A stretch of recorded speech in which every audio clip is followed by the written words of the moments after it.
drawing really early as a kid, just at home. Always liked drawing on my knees in front of the TV. So I knew from a young age that it was something I wanted to do all the time. My dad was in magazines and I would go into the art department and see these guys having a job that was drawing, and I thought, wow, that's pretty cool.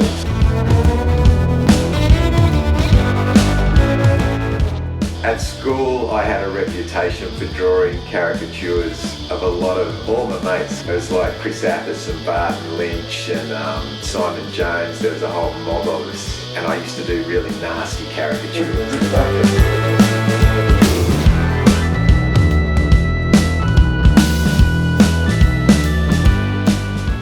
When I was younger, I used to draw on my boards a lot until not that long ago. Because I realised it was sort of weird as, you know, an older guy walking down the beach with some board that's just got this flaming hellish skull on it. It's like, maybe a little old for that now.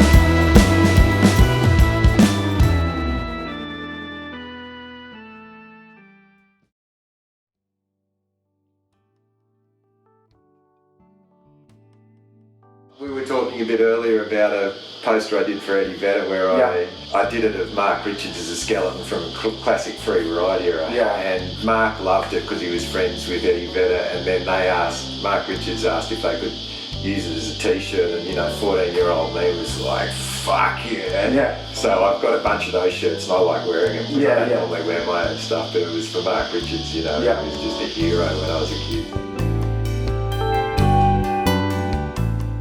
For me, when I get a commission, I probably would think about it for a few days and flick through the net, look through books, think about it when you're driving around and give it a bit of time to ferment, and then just start. And it can go anywhere once you start, sort of thing. I don't have like a clear vision. It all sort of develops through accidents. Like I recently did an Elton John poster which was quite different for me, and I was thinking, how can I do this? I can't put any skulls in an Elton John poster, So I was just playing around and looking at photos, and it's a huge tour that he's done, and there's a different poster for each night. And it was just an accident with a photo that was low res. It was this broken up image that I just developed out of that, and it created a really great image that I would never have thought of from the start. So I never really have a clear idea. I just sort of get going and see where it goes. For me, surfing in a creative process it's probably a bit like driving. I like thinking about things when I'm driving, and I can sit out in the water and just think about things I'm going to work on and stuff, and just space out and sit out the back just on a nice day bobbing around. I guess I am known, like my shtick would be, like a half face, half skull. So it was just the idea of getting really full-on cultural icons and then screwing around with them.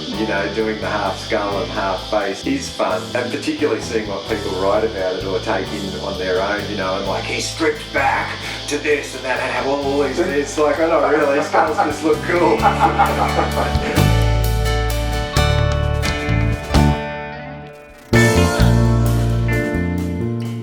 So these are the kinds of posters when I'm talking about merchandise posters. They're really, really great screen prints on paper. The Pearl Jam ones have like a print on both sides and a sort of little official stamp so that you know it's them. That was the Pixies tour of Australia, that was just this summer. This one's not an actual screen print, it's the first one I've done for a while. It was designed as a screen print, but it was printed as an offset. But my favourite ones are definitely the screen print and just the colours you can get from them, and just the feel of them. They're really nice.